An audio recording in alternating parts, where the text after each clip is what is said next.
Hello everyone, उम्मीद आप सभी खैरियत से होंगे। तो वो जो आप आज हम जो डिस्कस करेंगे वो मैथमेटिक्स की जो बेहद इम्पोर्टेंट बुक जो कि अंकगणित की बुक है, और ये जो लिखी हुई है doctor R S Agrawal ji की लिखी हुई है।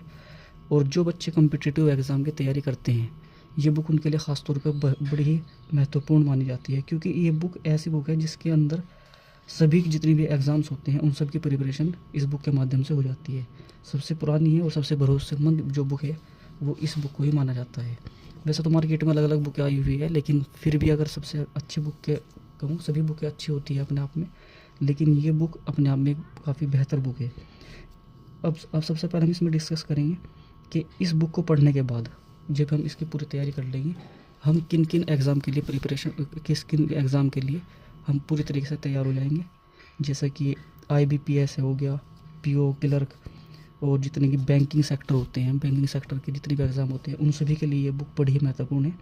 इसी प्रकार SSC के जो एग्ज़ाम होते हैं, SSC CGL हो, चाहे वो SSC CHSL हो, SSC GD हो या SSC MTS हो, कोई से भी हो, यहाँ तक कि CBO की भी अगर वैकेंसी है तो उसके लिए भी ये बड़ी ही अच्छी बुक है। इसी प्रकार LIC हुआ, GIC हुआ, तो इनके लिए भी अच्छी, और UPSC की जो UPSC CSET होता है उसके लिए भी ये बड़ी अच्छी बुक है। और अन्य जितनी भी राज्य सेवा परीक्षाएं हैं उन सभी के लिए इन बुक को काफ़ी महत्वपूर्ण माना जाता है। तो आप देख सकते हैं RRB, NTPC यानी कि जो RRB होते हैं, रेलवे के जितने भी एग्ज़ाम होते हैं उनके लिए भी बड़ी अच्छी बुक है। उसमें NTPC हो, चाहे वो ग्रुप C हो, चाहे वो ग्रुप D हो, इन सभी के लिए ये book doctor R S Agrawal ji की है। और इस बुक को बहुत ही अच्छे से मॉडिफाई किया हुआ है। और अब हम इसमें जो डिस्कस करेंगे, अब हम देखते हैं कि आखिर इस बुक के अंदर क्या ख़ास है, क्या क्या टॉपिक है जिसकी वजह से ये ख़ास हो जाती है। तो अब आप देखिए, सबसे पहले अगर विषय वस्तु की बात करते हैं, विषय सूची में जो पहला टॉपिक आता है वो आता है संख्या पद्धति। हर एक एग्ज़ाम में आती हैं, सभी टॉपिक इसमें कवर हुए हैं, आप देख सकते हैं। मैं खुद दिखाता हूँ आपको। जैसे कि संख्या पद्धति है, नंबर सिस्टम है, मैस है और लेस है, यानी महत्तम समापवर्तक, लघुत्तम समापवर्तक, जिसे SCF LCM कहते हैं, दशमलव भिन्न, डेसिमल फ्रैक्शंस, सरलीकरण सिंप्लीफिकेशन, वर्गमूल और घनमूल यानी स्क्वायर रूट और क्यूब रूट, औसत, संख्याओं पर आधारित प्रश्न, आयु संबंधी प्रश्न आप देखते हैं एग्जाम में, घातांक और करनी, प्रतिशतता, लाभ तथा हानि, अनुपात और समानुपात, साझा, मिश्र समानुपात, समय तथा कार्य, पाइप तथा टंकी के प्रश्न, समय तथा दूरी, रेल संबंधी प्रश्न, क्योंकि रेलवे की तैयारी भी होगी तो उसमें रेलवे भी आता है, अगर रेलवे की आप तैयारी कर रहे हैं, और अदर एग्ज़ाम में भी ये रेल संबंधी प्रश्न आते हैं। धारा और नाव संबंधी जो प्रश्न होते हैं, मिश्रण जो होता है, साधारण ब्याज होता है। इसी प्रकार आप देख सकते हैं टोटल जो है 48 है इसमें। और चक्रवृद्धि ब्याज देखिए आप, चक्रवृद्धि ब्याज, क्षेत्रफल, ठोस वस्तु के आयतन। इसी प्रकार आप देख सकते हैं दौड़, कैलेंडर, घड़ी। हालांकि कैलेंडर के एग्ज़ाम कम आते हैं, लेकिन जो टॉपिक है वो इसमें दिया हुआ है। स्टॉक और शेयर होगा, इसके साथ ही देखिए नीति काटा हो गया जिसे डिस्काउंट कहते हैं, महाजनी बट्टा ये भी डिस्काउंट, और बीजगणित, दो चरों वाले रैखिक समीकरणी, द्विघात समीकरणी, त्रिकोणमिति, रेखाएं तथा कोण, त्रिभुज, चतुर्भुज, वृत्त, बहुभुज। और अब ये देखिए, आपने एग्ज़ाम में आप देखते होंगे कि एक चार्ट बने होते हैं, पाई चार्ट भी होता है उसमें से। तो जैसे सारणियन, दंड आलेख, रेखा चित्र, पाई चार्ट। इसी प्रकार आप देख सकते हैं 44 नंबर पे संख्या श्रेणी, यानी नंबर जो सीरीज़ होती है को AP में होती है और GP में होती है, अर्थमेटिक प्रोग्रेशन में, और यानी समांतर श्रेणी में और गुणोत्तर श्रेणी में होती है। भिन्न फ्रैक्शन के बारे में इसमें दिया हुआ है। आयत के जो चित्र हैं उसके संबंधित। इसी प्रकार निर्देशांक ज्यामिति है, प्रिज्म और पिरामिड है। मतलब टोटल जो इसमें टॉपिक है वो 48 टॉपिक है, 48 टॉपिक इसमें दिए हुए हैं, और सभी टॉपिक अपने नाम में बड़े महत्वपूर्ण हैं और प्रत्येक परीक्षाओं में पूछे जाते हैं। अब अगर हम अंदर से देखते हैं कि टॉपिक को, अगर पहला जो चैप्टर है जो नंबर सिस्टम है, आप ये देखिए जो संख्या पद्धति है ये क्यों ख़ास है, इसमें आखिर क्या खास दे रखा है कि जिस वजह से मैं कह रहा हूँ कि ये बुक बड़ी अच्छी बुक है। देखिए सबसे पहले तो कुछ एग्जांपल दिए हुए हैं, आप देख सकते हैं कि अंकों के बारे में बताया, शब्दों इसमें बताया कि संख्याएं जो होती है उनको हम कैसे पढ़ते हैं। जब हम पढ़ लेते हैं तो उसके बाद ये बताएगा कि इन्हें अंकों में और शब्दों में हम कैसे लिख सकते हैं।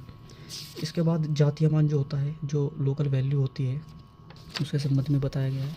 और नेक्स्ट पेज पे आप देख सकते हैं स्थानीय मान के बारे में बताया गया है, यानी नंबर सिस्टम एक तरतीब से बताया गया। उसके बाद नीचे जो ये दिया हुआ है यानी विभक्ति के नियम यानी डिविजिबिलिटी के जो नियम है उनके संबंध में यहाँ बताया गया है। जैसे कि कोई संख्या हम कैसे देख के बताएंगे कि वो संख्या 2 से विभाज्य है।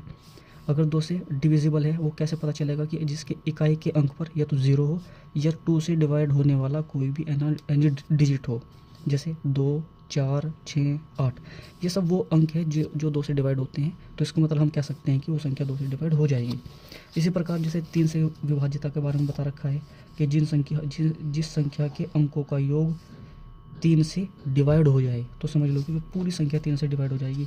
9 से विभाज्यता के बारे में बता रखा है, 5 से यानी 5 से विभाज्यता के बारे में, 4 से विभाज्यता के बारे में, इसी प्रकार 8 से विभाज्यता के बारे में, 11 से, तो इस तरीके से 7 से विभाज्यता के बारे में इसमें बताया गया। और ये क्वेश्चन आते हैं एग्जाम में, आपने देखा होगा 11 से विभाज्यता के बारे में क्वेश्चन बहुत इंपॉर्टेंट क्वेश्चन है, ये अक्सर एग्जाम में आते हैं। उसमें क्या करता है कि वो बीच में एक्स, क्वेश्चन के अंदर एक्स या कहीं वाई दे देता है और कहता है कि एक्स और वाई के स्थान पर क्या आएगा। तो उसमें हम देखते हैं कि ये जब हम ये तैयार करेंगे, हालांकि मैंने आपको सभी को तैयार कराऊंगा जब मैं इसमें पढ़ाऊंगा क्लास बाय क्लास, क्योंकि डेली क्लासेस में इसकी लूँगा। आज मेरा पहला जो फर्स्ट जो क्लास है आज, इसका मकसद यही था कि ताकि मैं ये बता सकूं कि ये जो RS अग्रवाल की बुक है ये इम्पोर्टेंट क्यों है और इसके अंदर क्या कंटेंट दिया हुआ है, वो कंटेंट के बारे में मैं आपको बताना चाह रहा था। तो इसलिए फर्स्ट क्लास मेरी इसके ऊपर ही है। तो अब आप देख सकते हैं, जैसे कि फॉर एग्ज़ाम्पल आप यहाँ देखिए, ये देखिए यहाँ पे संख्याओं को जब हम भाग करते हैं, जैसे कोई संख्या है उसे भाग करते हैं तो भाग करने का तरीका ये होता है, आप देख सकते हैं एक नंबर यहाँ पे होता है, एक बीच में होता है और यहाँ भाग करके जो भागफल आता है और एक यहाँ नीचे R होता है। तो इसे ये होते क्या है, देखिए जो R होता है इसे तो हम कहते हैं शेषफल। इसी प्रकार जैसे कि एक B है जिसे हम भाग कर रहे हैं, जिसे हम कहते हैं भाजक, यानी इंग्लिश में से कहते हैं डिविज़र। और A को हम कहते हैं जिस संख्या को भाग कर रहे हैं उसे कहते हैं डिविडेंड। और जो आंसर आता है, जो फल आता है, यानी भाग करके जो फल मिलता है यानी भागफल, उसे हम कहते हैं कोशेंट। तो ये यहाँ दे रखा है। और इसकी एक शर्त होती है कि अगर हम B के मल्टीप्लाई Q में करते हैं और जो आएगा उसमें हम रिमाइंडर को ऐड कर देते हैं, तब हम कहते हैं कि जो B के मल्टीप्लाई Q में करके जो R को ऐड करने के बाद आएगा तो वो वही संख्या होगी जिसे हमने भाग किया, यानी कि A होगा, A के बराबर होगा। इसी को हम कहते हैं भाज्य बराबर भाजक गुना भागफल जमा शेषफल। तो इस प्रकार से ये भी दे रखा है। और इसके शॉर्ट फॉर्म में A = BQ + R where R is contain between 0 and B। मतलब कहने का मतलब ये है कि ये जो शर्त दे रखी है इससे हम पता लगाते हैं कि भाग के सवाल के अंदर वो भाजक दे देगा, भागफल दे देगा, शेषफल दे देगा, लेकिन भाज्य पूछ लेगा तो इसके माध्यम से हम निकाल सकते हैं। मतलब ये एक तरतीब दे रखी है, जो चीज़ चाहिए। देखिए नीचे देखिए, बहुत ही इंपॉर्टेंट मैथमेटिक्स के ये फार्मूले होते हैं। जैसे A + B का होल स्क्वायर दे रखा है, A + B का क्यूब दे रखा है, A - B का होल स्क्वायर, इसी प्रकार A³ - B क्यूब, ये सभी फार्मूले दे रखे हैं, बहुत इंपॉर्टेंट है। देखिए समांतर श्रेणी के सूत्र दे रखे हैं, तीनों सूत्र यहाँ दे रखे हैं। गुणोत्तर श्रेणी के में जो फार्मूले होते हैं वो यहाँ पे दिए हुए हैं। और फिर इसके बाद में अब दिए हुए हैं एग्जाम्पल। आप देखिए एग्जाम्पल देख सकते हैं कितने अच्छे से मॉडिफाई किया हुआ है। हर एक एग्जाम्पल को तरतीब से दे रखे हैं। पहले सिंपल मल्टीप्लाई दिया, फिर 2 मल्टीप्लाई अलग करके बीच में एक अलग चिन्ह दिया, फिर उसके बाद में प्लस का साइन दिया, मतलब अलग अलग से। देखिए यहाँ फार्मूले, यहाँ देखिए ये फार्मूला बेस है, यहाँ फार्मूला बेस दे दिया इन्होंने।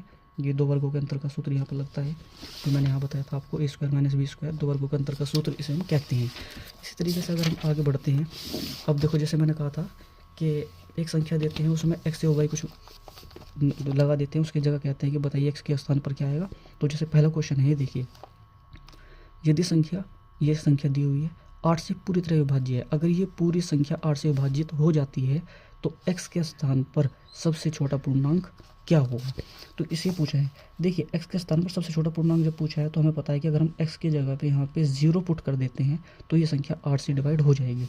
और अगर हम यहाँ पे x की जगह 8 पुट करते हैं तो भी ये संख्या पूरी डिवाइड हो जाएगी। तो इसका मतलब ये हुआ, उसने कहा था कि सबसे छोटी संख्या, तो दोनों में छोटी संख्या कौन सी है, 0 है, तो उसका मतलब 0 आंसर आ जाएगा, टिक लगा देंगे। यानी इन क्वेश्चन को हमें 30 सेकंड के अंदर अंदर करना है। हमारा टारगेट होना चाहिए कि 30 से 40 सेकंड के अंदर अंदर हम क्वेश्चन को पूरा करें। जब मैं कराऊंगा मेरा भी यही टारगेट रहेगा कि क्वेश्चन को 1 मिनट में ना करके 30 से 40 सेकंड में करने की हम कोशिश करेंगे, क्योंकि टाइम मैनेजमेंट सबसे, देखिए क्वेश्चन सबसे आता है, सब कर सकते हैं, इस क्वेश्चन को कौन नहीं कर सकता है, इसे भी कर सकता है, इसे भी कर सकता है, लेकिन असल ये है कि हम, मेन बात ये होती है एग्ज़ाम के अंदर कि टाइम को मैनेज करके हम जो क्वेश्चन करते हैं वो सबसे महत्वपूर्ण होता है, ये सबसे बड़ी बात है। तो हम हर एक क्वेश्चन को ये कोशिश करेंगे कि हमें 30 से 40 सेकंड में उसे सोल्व करना है। अब जैसे कि ये देखिए आपको प्रतिशत के रूप में भी दिया हुआ है, यहाँ पर परसेंटेज के फॉर्म में दिया हुआ है, तो मतलब ये क्वेश्चन बहुत अच्छे क्वेश्चन यहाँ पर डाले हुए हैं इन्होंने। तो आगे देखते हैं, जैसे कि फर्स्ट आई एक एक्सरसाइज थी, इसमें 118 क्वेश्चन आप देख सकते हैं कि टोटल नंबर ऑफ क्वेश्चन 118 है। तो नेक्स्ट जो प्रश्नावली है, प्रश्नावली 1B, देखिए 1B को देखिए आप, यहाँ कितने नंबर ऑफ क्वेश्चन टोटल 15 है। यहाँ पर सेकंड टाइप्स के जो क्वेश्चन हैं वो यहाँ पे डाले हुए हैं इन्होंने, और 2 एक्सरसाइज पूरी होने के बाद में, अब ये देखिए उसके बाद हमारा जो नंबर सिस्टम है, पहला चैप्टर जो है वो यहाँ पर कंप्लीट हो जाता है। तो यानी कि संख्या पद्धति जो है, नंबर सिस्टम 2 एक्सरसाइज में कंप्लीट हो जाता है। और जब आप इसे तैयार कर लेंगे तो आप ऑटोमेटिक ही, कि आप किसी भी एग्ज़ाम में बैठ जाइए, देखिए आपने देखा होगा क्वेश्चन नंबर इसे 4 दे रखा है इसमें, देखिए ये आपने देखा होगा कि ये कंपटीशन में देखा होगा, इस क्वेश्चन को कंपटीशन में देखा होगा, जो मैंने आपको बताया था फार्मूला कि भाज्य बराबर भाजक गुना भागफल जमा शेषफल, उसके आधार पर देखिए यहाँ प्रश्न दिया हुआ है। तो इस प्रकार से ये अपने आप में बहुत ही इंपॉर्टेंट क्वेश्चन यहाँ पर डाले हुए हैं, और बहुत इंपॉर्टेंट बुक इसीलिए बनती है। अगर हम नेक्स्ट टॉपिक की बात करते हैं महत्तम स्वरपरतक की, तो ये जो बच्चे कंपटीशन की तैयारी कर रहे हैं उन्होंने ये ज़रूर किसी न किसी एग्जाम पे इस प्रकार के क्वेश्चन देखे होंगे। ये भी देखा होगा जहाँ भिन्न के रूप में दिया हुआ होता है, कहता है कि इसमें मैं से बताइए, ले से बताइए, तो ये क्वेश्चन आपने वहाँ देखे होंगे। तो मैं से के और ले से के देखिए आप देख सकते हैं इस प्रकार, ये मैं से निकालने के लिए पूछा है इसने कि इनका में से क्या होगा। और देखिए ये CGL में आया वो क्वेश्चन है, CGL TF फर्स्ट में। इसी प्रकार यहाँ देखिए ये SSC परीक्षा 2010 में आया। इसी प्रकार ये देखिए दिल्ली मेट्रो रेल कॉरपोरेशन जो होता है उसके अंदर जो एग्ज़ाम होता है, ये क्वेश्चन उसमें पूछा गया है।